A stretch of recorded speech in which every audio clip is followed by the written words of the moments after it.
The next time David came home with takeout, forgetting as usual that Sophia hated Chinese food, which is why she had lovingly prepared a meal herself, she didn't cry. She didn't beg for an explanation. Instead, she sat him down at the kitchen table, the one he rarely graced with his presence, and laid out the evidence, the perfume, the lies, the phone calls, the hotel slips, and finally, the question: is there someone else? The carefully constructed walls David had erected around his heart crumbled. He tried to deny it, tried to convince himself it wasn't as bad as he thought. Just a foolish mistake, a moment of weakness, until he saw the hurt in his son's eyes reflected in Sophia's tearful gaze. And he knew he'd betrayed not just their love, but the very essence of what they'd built together. The divorce was messy, not because of money or property, but because of the gaping hole David left in both their lives. He moved into a sterile, expensive apartment downtown, traded his tailored suits for casual wear, and began to think he could start over, that Emily's love would be his salvation. But within months he was back to being just another face in the crowd, attending Emily's gallery openings, where art critics fawned over her abstract paintings, watching her friends discuss her latest conquest, feeling the sting of being just another notch in her bedpost. The spark that had seemed so bright flickered and died, leaving David in the dark with nothing but memories of warmth and the hollow echo of what could have been. Meanwhile, in the quiet suburbs of Chicago, where the streets curved gently like lines drawn with care, where children rode bicycles with training wheels and neighbors waved from freshly painted porches, a different story was unfolding. Sophia found solace in the familiar. She baked bread in the old kitchen, the scent of yeast and sugar chasing away some of the bitterness. She and Liam watched movies in the den, pretending the cardboard cutout of a family on the box was their own. She took long walks by Willow Creek, sometimes talking out loud, sometimes to a photo of David, sometimes to the stars, pouring out her soul into the vast emptiness, hoping it would somehow bring her peace. One day, Liam, ever the artist, brought home a drawing. It was of a family, not a cardboard cutout, but one made of colors, of sunshine and smiles. There was Sophia. There was Liam. And next to them, though smaller, faded a bit, was David. Seeing this, Sophia understood that her son didn't hate his father. He missed him. And in that moment, she knew what she had to do. She took the drawing, framed it, and hung it in the hallway right next to the front door, where every morning Liam would race to put on his shoes, and every night he would slow down to take it all in. A silent promise between mother and son that they would keep going, not just for themselves, but for the memory of what once was and the hope of what might still be. Because dreams, as Sophia knew, don't always end in wreckage. Sometimes they just get postponed. David began to distance himself further, sitting longer in his car outside the house, scrolling through Emily's texts before entering, offering Sophia smiles so brittle they cracked instantly, making excuses to avoid family dinners, telling Liam maybe tomorrow until the boy stopped asking.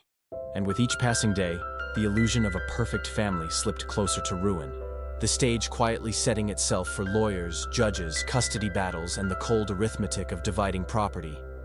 Though none of them, neither Sophia clutching Liam at night, nor David whispering promises to Emily, realized how devastating that gavel would sound when it finally fell, not just as judgment, but as the echo of every broken promise that had brought them there. I'm here with another story. She waited patiently, a lifetime it seemed, for her moment in the sun, for the spotlight to fall on her and illuminate her story. But people are like that, aren't they?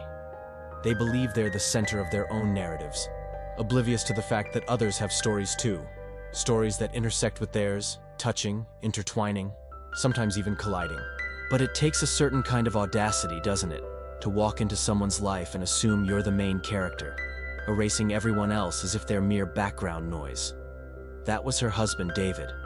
He waltzed into her life, disrupting the carefully curated quiet of her existence. And suddenly, there they were, front page news. Her life was splashed across the society pages, all because of his grand gesture. She, who had always preferred the soft focus of the background, was thrust into the harsh glare of the headlines, but she bore it all with a smile, hiding the churning turmoil within. After all, what's a little domestic discord in a sea of marital bliss, right? A trifling matter easily swept under the rug. But it wasn't just the whispers that echoed in those hallowed halls. It was the hollowness in her husband's eyes. The day he spoke those 3 fateful words, "I want a divorce," was the day the music died. The vibrant symphony of their life together was reduced to a cacophony of accusations and justifications. Yet she held on to the belief that this was just a discordant note, not the end of the composition. She yearned for the melody to resume, to recapture the essence of their vows, to re-establish the harmony that had been their foundation. And then came the bombshell, the revelation that shattered the remnants of her hope. Her husband's infidelity. It wasn't just a casual dalliance. Oh no, it was a love affair, a full-blown romance that he had the audacity to flaunt. How dare he? How dare he love someone else so brazenly, when their bond was supposed to be unbreakable? Betrayal of that magnitude. It just didn't compute in her mind. It was unthinkable, inconceivable. Yet here she was, grappling with the harsh reality of his disloyalty. Amidst this emotional upheaval, her son became her anchor. Observing the turbulent sea of her grief, he asked the most innocent of questions.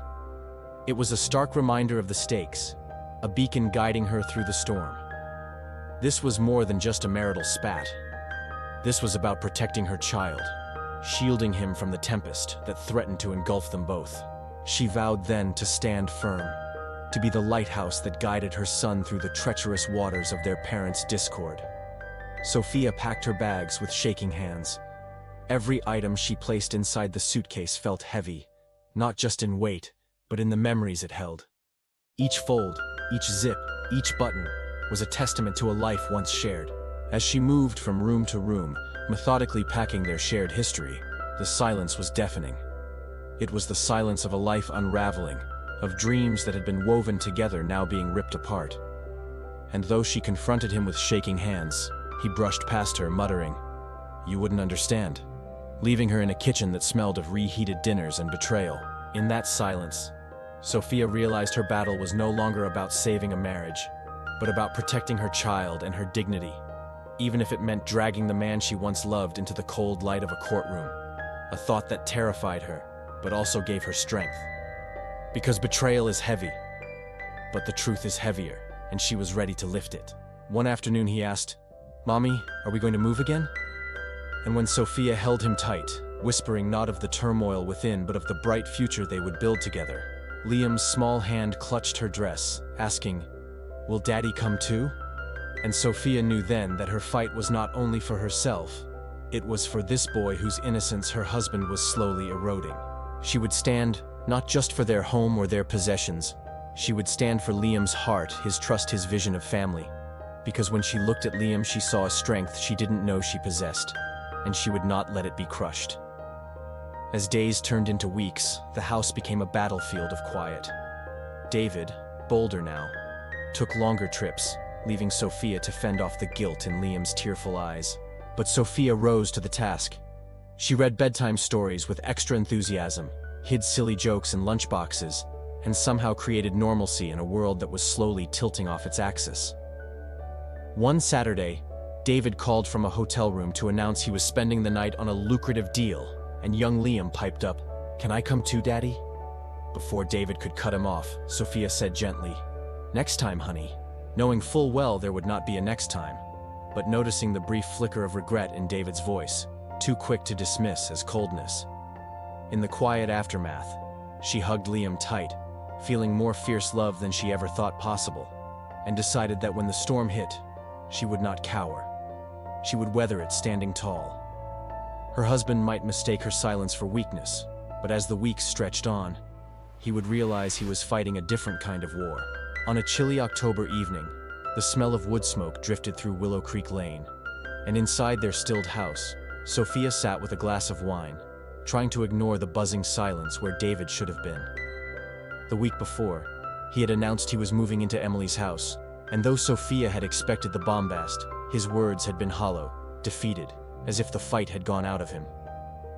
Now, as the sun set, painting the sky in hues of bruised purple, Sophia thought it strange. Did David doubt himself? Was the bravado failing? A small part of her hoped so, but she quickly dismissed it.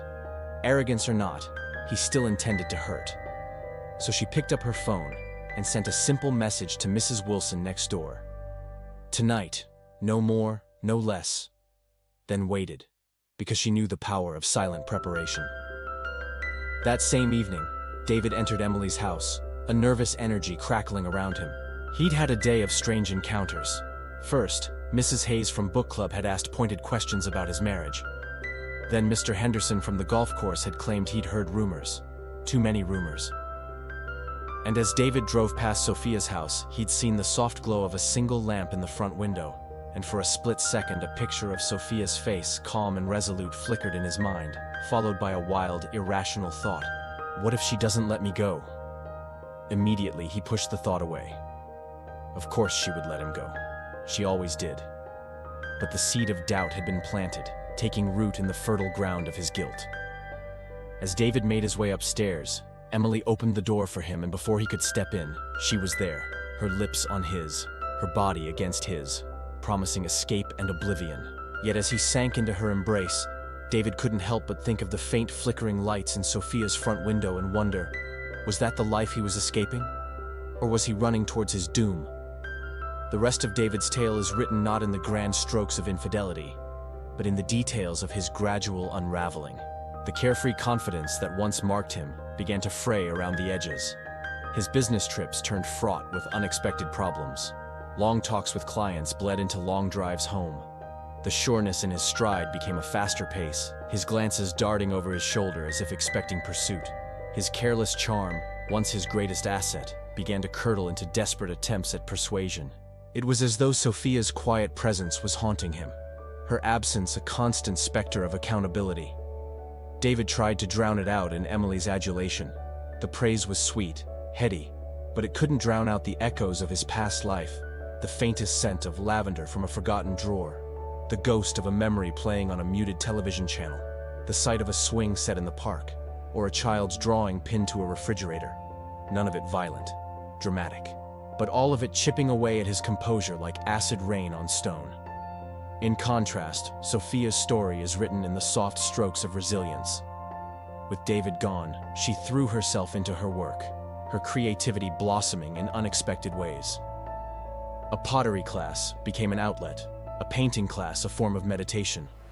She reconnected with old friends, finding solace in shared stories and laughter. Most importantly, she engaged fully with Liam, creating a cocoon of warmth and routine around him, shielding him from the changes he sensed but couldn't understand. Their home may have grown quiet, but it resonated with the unspoken bond of two hearts beating in unison, a testament to the power of love in the face of adversity. Theirs is a story not of thunderous battles, but of internal wars, the crumbling of arrogance and the rise of quiet strength. For Sophia, the finality came not with a bang, but a whisper. One day, David called, his voice tight, asking for a divorce settlement. All his bluster reduced to a single sheet of paper outlining his terms, an attempt at swiftness that surprised her. Normally, David thrived on dragging things out. But now it was as if he wanted to sever ties quickly, almost as if he feared her response. Yet Sophia had been preparing for this moment for so long that she remained calm, signing nothing, countering with a simple, "We'll see," and letting the weight of her silence hang in the air. What follows is not the messy tangle of a courtroom drama, but the slow unraveling of a life built on shifting sands. David moves into Emily's house, and it isn't the haven he'd imagined.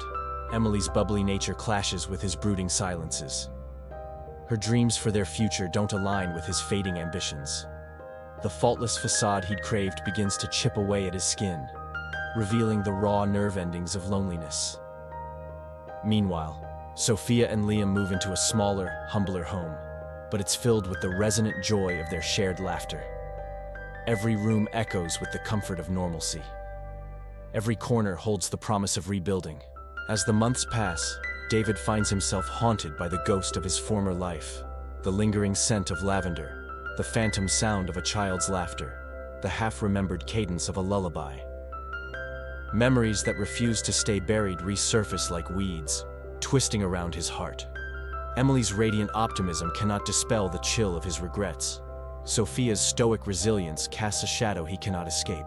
He sees her sometimes in the distance, her face serene, her steps sure, her hand resting lightly on Liam's shoulder, a tableau of contentment he can no longer reach. In the end, David's downfall is not a spectacle of public disgrace, but the quiet collapse of a solitary man. He realizes too late that his relentless pursuit of perfection led him not to happiness, but to ruin. Stripped bare of pretense, he is left with nothing but the hollow echo of his own making. "I will," while others left quiet notes of encouragement, as though the suburban stage had taken sides. And Sophia, once alone in her silence, felt the subtle rise of unseen allies. Liam, too, had begun to notice the undercurrent, his young eyes sharper than David realized. And though Sophia shielded him as best she could, unbroken, yet for all her strength, the nights were long, and there were moments she sat in the quiet glow of the street lamp outside, fear gnawing at her, wondering how she, a woman once defined by homemaking and gentle devotion, could stand in the harsh arena of courtrooms and judges. But each time she faltered, she remembered Liam's drawings, his missing father figure, and she rose again, because this was no longer just about betrayal. It was about a child's right to innocence. David, meanwhile, intoxicated by Emily's validation, began to grow careless, promising her apartments downtown, speaking of a future without chains, borrowing money against joint assets without Sophia's knowledge, even signing Liam's college fund as collateral for a loan to impress Emily with a diamond bracelet. And while he laughed about fresh starts, Sophia was already intercepting the paperwork, her meticulous copies filed neatly with Karen, who shook her head and murmured, "He's digging his own grave," to which Sophia replied, "Then I'll hand the judge the shovel." As weeks bled into months, tension at Willow Creek Lane became a silent war zone. David no longer hiding his disdain, snapping at Sophia with cutting remarks like, "Don't look at me like that, you're nothing without me." Unaware that she had already built a fortress of independence, securing her own bank account, her own credit, even small savings tucked away for the storm ahead, while Emily, impatient for freedom, pressed David harder. "When will you be done with her? Why are you dragging this?" And David, torn between lust and arrogance, assured her, "Soon, very soon," never realizing that Sophia's calm silence was not surrender but the countdown to his unraveling. The night finally came when papers were filed, not by David, as he had boasted to Emily, but by Sophia, who stood in the courthouse lobby with Karen at her side, Liam's picture tucked in her wallet, and signed her name to the official petition for divorce on grounds of adultery and neglect, her hands trembling only for a moment before steadying, because in that instant she was no longer a wronged wife but a mother and warrior demanding justice. And when David was served at his office days later, the look on his face was not of surprise, but of disbelief, as though the woman he had dismissed for so long could not possibly have been the one to strike first. Yet she had, and Emily, watching from the sidelines, sensed for the first time that their fantasy was cracking, whispering, "What does this mean for us?" And David, blustering, muttered, "It means nothing, she won't win." But in his chest a seed of dread took root. In the weeks that followed, the battle lines sharpened, David hiring his own lawyer, a sleek man with a reputation for ruthlessness, who advised him to paint Sophia as unstable, bitter, incapable of providing for Liam while Karen prepped. Sophia relentlessly calm, teaching her to answer with clarity, to let evidence speak louder than emotion. And each night, Sophia rehearsed, her binder spread across the table, Liam asleep upstairs, as though studying for the most important test of her life, while David drowned his nerves in Emily's arms, mistaking passion for refuge, never realizing that Emily's patience too was thinning, her whispers more urgent, her eyes less enchanted by his arrogance. And then came the custody hearing. A gray morning heavy with rain, Sophia walking into the courtroom in a simple navy dress, hair pulled back, binder clutched like a shield, Karen steady at her side, while David swaggered in with his lawyer, Emily lurking in the back row like a shadow of temptation, the room tense with whispers. And when the judge called order, it was not David's charm or lawyer's arguments that filled the air, it was Sophia's quiet mountain of truth, page after page, receipt after receipt, drawing after drawing, neighbors' testimonies, bank statements, recordings, all laid out with the precision of a woman who had prepared not for weeks, but for a lifetime of dignity. His charm, his bravado, his excuses, they all sounded hollow against the mountain of evidence. When cross-examined, he stumbled, contradicting himself, sweat pooling under his collar. Emily looked down, ashamed, her illusions cracking as she watched the man she thought was brave unravel into a cornered liar. The climax came when the judge, stern and unflinching, turned to David and said, "This court does not tolerate negligence of a child's well-being. Custody will remain primarily with Mrs. Anderson. Mr. Anderson, your behavior shows recklessness and disregard for your family." Those words struck harder than Sophia ever could. David's shoulders slumped, his arrogance leaking out like air from a punctured balloon. He turned to look at Sophia, perhaps searching for pity, but found only quiet resolve in her eyes. She did not gloat. She did not smirk. She simply held Liam's hand, a silent statement that she had won not for revenge, but for love. Outside the courthouse, neighbors and acquaintances whispered, some sympathetic, some scandalized. But Sophia walked past them with her head high, her binder clutched not as a weapon anymore, but as proof that truth, when wielded with patience, always prevails. Emily slipped away quietly, her dream of a fresh start evaporating in the harsh daylight of reality. David stood alone on the courthouse steps, his fantasy shattered, his reputation bruised, his family beyond repair. Back at Willow Creek Lane, Sophia tucked Liam into bed that night. He looked at her with wide, trusting eyes and whispered, "Mommy, are we safe now?" She kissed his forehead, holding back tears, and whispered, "Yes, baby, we are safe. Daddy made mistakes, but Mommy will always protect you." In that moment, she realized victory was not about court rulings or financial settlements. Victory was about her son sleeping peacefully, knowing he was loved. She stepped outside into the cool night, the streetlights glowing gently on the familiar houses, and for the first time in months, she breathed freely. The war was over, and though scars would remain, she had emerged not broken, but unbreakable. Let's rewind this story to the pivotal moment when David's facade crumbled during cross-examination. Picture the courtroom, a battleground of words where every sentence is a strategic move. As David's lawyer grills him, inconsistencies in his narrative emerge, thread by thread unraveling his web of lies. Beads of sweat form on his forehead, mirroring the tension gripping the courtroom. His bravado, once a shield, now feels like a lead weight pulling him down. Each question cuts deeper, exposing the hollowness beneath his confident exterior. Suddenly, a document, a crucial piece of evidence, is produced. David's face pales as his carefully constructed excuses start to disintegrate.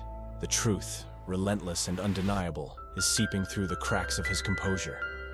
His trembling hands betray him, revealing the turmoil raging within. And then it happens. A single drop of sweat trickles down his temple, an emblem of the crumbling facade. His body, once so sure of itself, now trembles, betraying the fear lurking in his eyes. His voice, once booming with false confidence, falters. In that moment, he's just David, stripped bare, his invincibility myth shattered. The realization dawns on him, too late, that his arrogance has been his undoing. The consequences of his actions, once ignored, now loom large, casting long shadows over his future. As the truth prevails, David is left exposed, his armor of lies discarded, his true nature revealed. Why do you think David's lies finally caught up to him? What does this moment of exposure reveal about the nature of his relationship with Sophia and Liam? How does it contribute to the overall themes of the story? Feel free to share your thoughts below. The air hung heavy in the room, thick with unshed tears and the ghosts of shattered trust. Sophia sat quietly, her gaze fixed on the ground, her body a statue of quiet dignity. The weight of David's betrayal pressed down on her like a shroud, suffocating her with its suffocating finality. Yet within this immense sorrow, a single note rang clear and true. She would not break. She would not beg for an explanation. She would not plead for forgiveness. Beside her, little Leo stirred, his face pale and drawn in the dim lamplight. He looked up at his mother, his eyes brimming with questions that were too big for his small frame to carry. In that moment, Sophia made a silent vow to her son, a promise to shield him from the ugliness of his father's deceit, to be his anchor in the storm, his haven in the wreckage. She would raise him to be strong, to be kind, and most importantly, to be truthful. Across from them, David's face was etched with pain. but it was a pain born of his own design, a torment that echoed the hollowness in his soul. The truth of his betrayal hung between them, a palpable thing, twisting in the air like a blade. He wanted to explain, to justify, but words caught in his throat, choked by the enormity of his deceit. How does one explain the unexplainable, justify the unjustifiable? There was no defense for his actions, no excuse that could cleanse the stain of his betrayal. As the night wore on, the silence deepened, broken only by the soft sobs that racked Sophia's frame. It was a lament for the loss of innocence, for the shattered dreams, for the future that would forever be out of reach. With each sob, she drew strength, releasing the pain that threatened to consume her, to engulf her entire world. She was a willow bending in the wind, yielding yet unbroken. In the stillness, David rose, his movements stiff and awkward, like a puppet whose strings had been cut. He wanted to reach out to Sophia, to touch her, to convey the depths of his remorse, but he knew that any touch would feel like sandpaper on exposed nerves. The chasm between them was too wide, the hurt too deep. He turned away, unable to bear the anguish in Sophia's eyes, and walked towards the door. He paused, his hand hovering over the doorknob, as if seeking a last-minute reprieve, a second chance. But there was no turning back. The die was cast, the decision made. He opened the door and stepped out, leaving behind the remnants of a love once vibrant, a home once filled with laughter, a family once whole. In the solitude of his room, David confronted the ghosts of his past, the demons that had whispered lies in his ear and led him astray. The walls seemed to close in on him, suffocating him with the stench of his own deceit. Sleep offered no escape, for his dreams were haunted by Sophia's accusing eyes. The silence was deafening, broken only by the pounding of his remorse. Days turned into weeks, weeks into months, and with each passing day, the ache in Sophia's heart grew fainter, replaced by a quiet resolve. She rebuilt her life, brick by painful brick, focusing on her son, cherishing the innocence of his laughter, the purity of his love. She taught him about honesty, about kindness, about the importance of being true to oneself. One day, as they walked hand in hand in the park, she felt a tap on her shoulder. She turned to see David standing there, his face lined with weariness, his eyes filled with a haunted emptiness. He wanted to apologize, to seek forgiveness, but the words caught in his throat. What could he say? How could he ever make amends for the past? Sophia looked at him, her gaze steady and unwavering. In that moment, David understood. He saw the strength in her eyes, the quiet dignity that had replaced her former softness.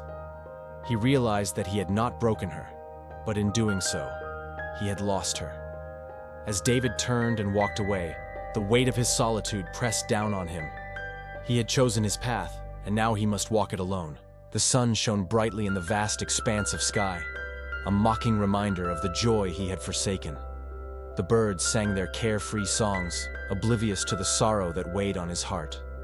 The bustling city hummed with life, but David felt utterly alone. In the tapestry of life, he had betrayed the one person who had loved him most, sacrificing the treasure of truth on the altar of deceit. Now he was left with nothing but regrets and the hollow echo of what once was. And so the story of Sophia and David closed not with fireworks, but with the quiet, dignified strength of a woman who refused to let betrayal define her. A child whose innocence was preserved, and a man left to confront the ruins of his own choices. The suspense of months had unraveled into truth. The climax of confrontation had yielded to justice, and the final moral shone clear. Betrayal may wound, lies may distract, but truth, patience, and dignity will always carry the day. Moral: no relationship can survive without trust, and no betrayal can escape the light of truth. Children learn love through what they see. Show them dignity, show them strength, and they will grow with unshakable hearts. Thanks for watching. If you enjoyed this story and want to hear more just like it, don't forget to hit that subscribe button. This channel is dedicated to bringing you the most powerful stories filled with emotion, suspense, and sometimes even a little bit of romance. We've got stories about love, loss, redemption, and second chances. You'll laugh, you'll cry, you'll learn valuable lessons about life. There's something for everyone here. but you gotta make sure you subscribe so you don't miss out on any new stories. We upload new videos every single day, and we'd love for you to be a part of our community. So, what are you waiting for? Click that subscribe button and join us for more powerful stories. And be sure to like and comment on your favorite stories. We love hearing what you have to say. Thanks for watching.